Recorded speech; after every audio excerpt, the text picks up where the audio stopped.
Alrighty, folks. So today is our first episode of Historical Dirtbags, and I have the great honor to announce it will be one of the greatest historical dirtbags.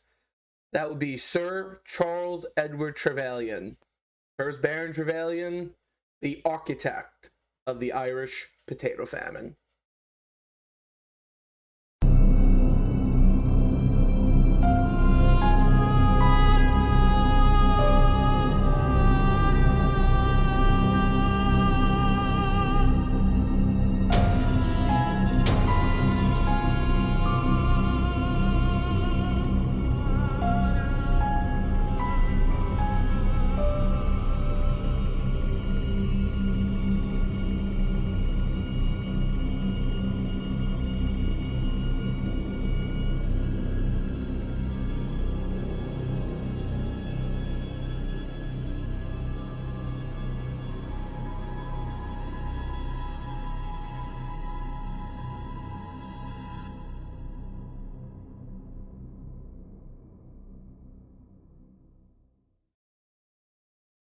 So, history is filled with people who they've left their marks. Some changed the world for the better, and some left behind a legacy of complete disaster. Today, on Historical Dirtbags, we introduce you to one such figure. A man whose name is etched into the darkest chapters of the Great Irish Famine. And my friends, that man is none other than Charles Edward Trevelyan. Trevelyan wasn't your typical villain, so to speak. He didn't swing a sword or order mass executions, which, it's up to debate, I guess. Instead, he wielded the deadly weapon of indifference. His decisions, shaped by arrogance, self-righteousness, and a deep belief in the superiority of British rule, helped turn a natural disaster into one of the worst humanitarian crises in history. Now, let's set the stage for us. Ireland now at this point has been under control of the Crown of England for almost 600 years about at this point. The year is 1845. Where? Ireland. Then part of the British Empire. It was heavily dependent on one crop, which ironically wasn't actually a European crop. It was actually found in Mesoamerica. Well, Mesoamerica is the period. It was found in South America mainly, and that is the potato. They actually found out the potato grew better in places like Ireland and the German states, so they brought it from South America and brought it to Europe, where it grew better. But when a devastating blight struck it, it wiped out the primary food source for millions of people.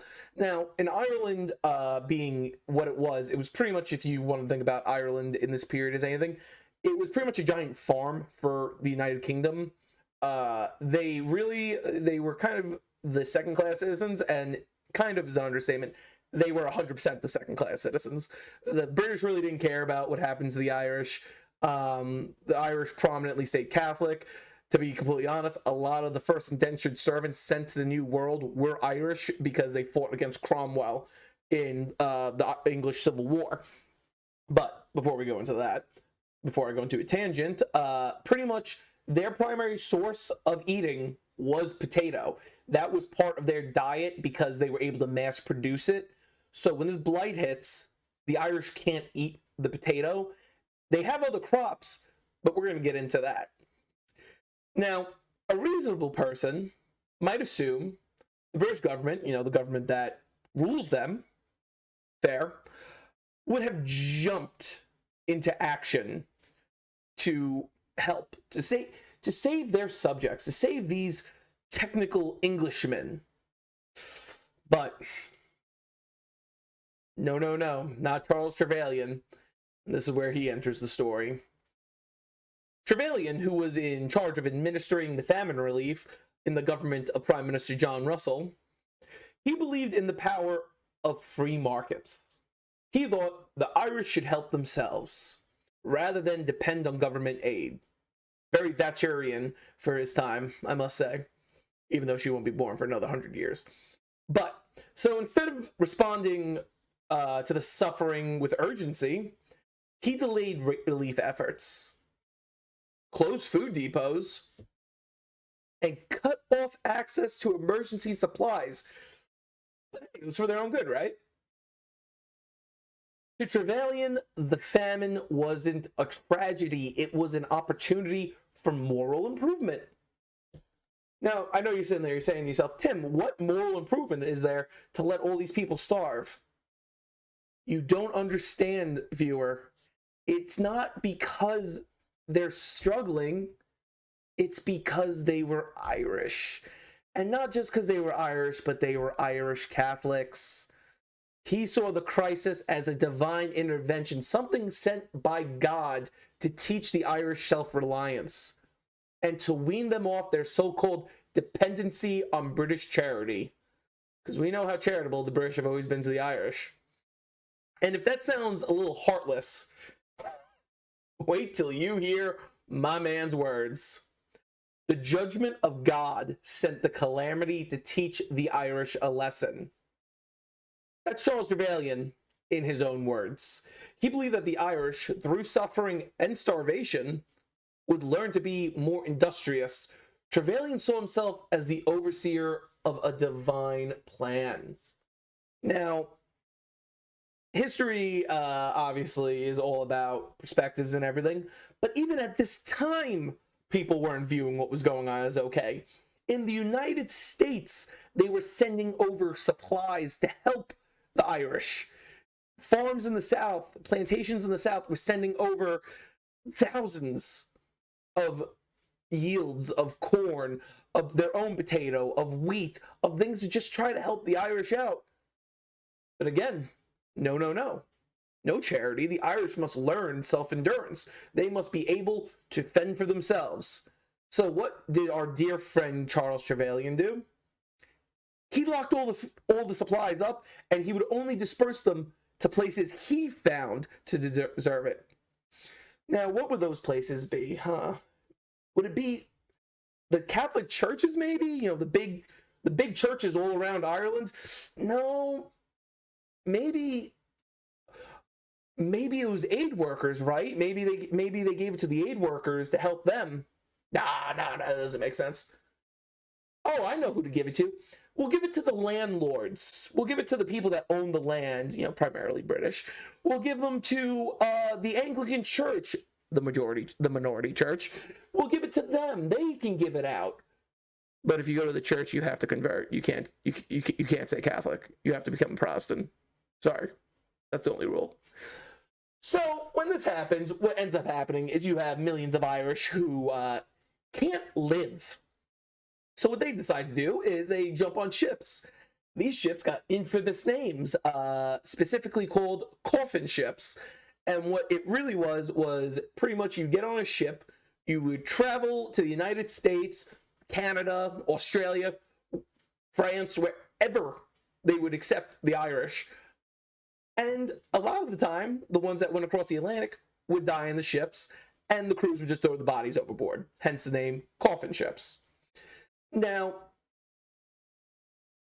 Trevelyan saw himself as the overseer of the divine plan. Under his direction, the British government implemented strict policies about the food. If you ever hear the song Fields of Athenry, there's a infamous quote from it called, "You've stolen Trevelyan's corn." Because either your option was to steal or to die. Now, when the Irish came to America, they were not well liked. America at the time was a highly Protestant nation. Presbyterians, Methodists. You had the Pennsylvania Dutch and such. So they were very judgmental of the Catholics. And what this did was this pretty much helped Trevelyan in his plan to correct the Irish. From 1845 to 1852, the Great Famine ravaged Ireland. Over 1 million people will die from starvation and disease alone. Because guess what? If you can't farm, you can't sell your crops. This now means, one, you don't have money for food, and you also don't have money for rent. So that brings us into another million fleeing Ireland because they couldn't afford to either live there or they were made into criminals. My family, for example, from Ireland, became criminals during the famine. Why? Because it's either I become a criminal trying to survive, or I die. The options aren't really hard. So Trevelyan's idea, let's get another pick it. Our homeboy here's idea, it's kind of falling apart a little bit, isn't it? So we have refugees going to the United States, Canada, and Australia. The ones going to Australia weren't refugees, they were prisoners. But entire families literally died. You would go to these, they're called famine cottages. They still exist today in Ireland. It was actually really scary when I was there. You will be driving down Irish highways and you will literally see where these cottages are. They literally just fell apart because either the entire family died or they all left. Whole communities were wiped out off the map. Yet Trevelyan's response was cold, methodical, and sadly it was driven by ideology more than compassion. But he's a good Anglican man. He's a good Christian man. So that means, did he see the human cost? Did he care? Or did he sleep soundly, convinced he was doing the right thing? Well, let me be clear. Trevelyan wasn't just indifferent. He was actively responsible for worsening the crisis. His decisions delayed life-saving aid, and his obsession with moral discipline blinded him to the scale of suffering. As the bodies piled up, and they did pile up, you could literally be traveling from Cork to Dublin, and you would see like 100 dead people who just starved to death on the side of the highway. Trevelyan, however, focused on budget cuts, balancing the books, and making sure the Irish didn't get free handouts. Now, one of the movies that I personally enjoy, but I know is a very hated movie, is a little movie called Gods and Generals. Now, there's this beautiful scene, it's actually a very sad scene, where you see Confederate Irish Brigade at the top of Maury's Heights firing down on Union Irish Brigade, Mars Brigade, coming up Maury's Heights. Now, that's a sad scene because it embodies this idea of brother versus brother. It does something else too, though. Because after the battle, we see a woman, she's a plantation owner in the land, and she's discussing how she and her husband harvested crops, and during the fighting, she noticed the green flags coming up the hill. And she said to herself, she says it to her daughter. She says, it brought tears to me, realizing that the corn made on Maury's Heights fed the men who now lay dead on Maury's Heights. The sadder reality of that is, those men probably never even got that food. Because like I said, Trevelyan held a monopoly on all the aid coming in. France sent aid, Belgium sent aid, even the royal family sent aid. But in Trevelyan's eyes, no. You cannot help these people. The Irish must figure it out for themselves. They must make their own free market. They must do it. Now, don't get me wrong. I'm a fan of the free market. I love the free market. You know, that's what makes me able to do what I'm doing right here, right now. But when an entire country is starving, the free market doesn't really work in that way. So, because he believed the free market would stabilize the prices and fix the problem, that's why he was so indifferent to everything. Charles Trevelyan's name to this day is infamous in Irish households, a symbol of British cruelty and indifference. He has become as hated a figure in Ireland as Oliver Cromwell, and honestly, Queen Victoria. viewed as the man who had the power to save lives, but instead chose to let them die. Because in his mind, it was for the greater good. After the famine, and this, like, folks, this is what I mean about you can tell the discrepancies that haunt the English and Irish to this day. There's a reason Irish people get furious when you try to say they're part of England or anything. After the famine, Charles Trevelyan was rewarded with a knighthood.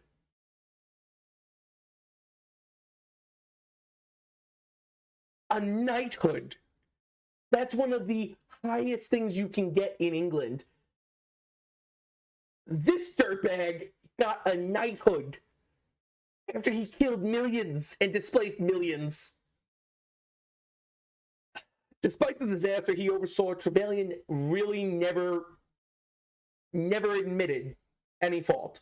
In fact, he believed that he had done the right thing right to the end. So, you know, the people walking into the ocean, eating seaweed, and then being stopped from doing that. The food kitchens that if you refused to denounce Catholicism, you weren't allowed to eat. The bringing in food stores and then feeding them to pigs and cows while people are watching and starving. Yeah, no, that was justified. I had to do that. He had to do that, guys. Don't worry. Don't worry. Good guy, Charles Trevelyan, right? But, and that, honestly, this, my friends, is why I wanted to start with him. And he has earned the title as our first episode and one of the most notorious historical dirtbags. Remember, guys, history isn't always about great leaders and heroes. Sometimes it's villains and bureaucrats, which sometimes really walk the same line if you really think about it. But what makes that scary is it's also about indifference and the arrogance. They're the ones that leave the deepest scars. The people that look at others as numbers instead of people. Charles Trevelyan never had a concern about what was happening in Ireland. He didn't really care. His idea was British supremacy. The British Empire was more important to him than the survival of a completely separate ethnic group. And I know it's, you know, in our day and age, we recognize, you know, well, Irish people are white, English people are white. Yes, but English are Anglo-Saxons. They're actually, and I know I'm probably going to have people in my comments arguing with me about this, most English are actually Germanic based. They're Saxons. They came over to England. That's where the term Anglo-Saxon comes from. They're pretty much migrated Saxons. There's a mix of Norman in there, a little French. Ireland's Celtic culture. That's the same thing as Scotland and I guess Wales to a certain extent. This was seen to the world as one of the worst genocides ever, because we look at it now and we look at the unapologetic response from our historical dirtbag today. We see the fact that he didn't care. And not only did he not care, he actively took part in probably one of the worst genocides that have ever happened that shouldn't have even been a genocide. It shouldn't have been. The food supplies, and this is the thing that I feel he doesn't understand about this situation. It wasn't the Irish weren't trying. It was the Irish were dying, and they couldn't. You can't have a free market when you have a stunned market. It's not about a question of industrialization. It's not a question about new ideas or anything.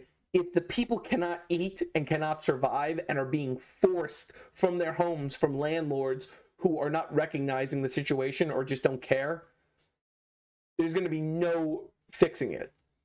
And Trevelyan to this day is remembered for the horrific things he did. And, you know, was he a great administrator? Sure. A minister of death. But I guess that's just how the bell tolls.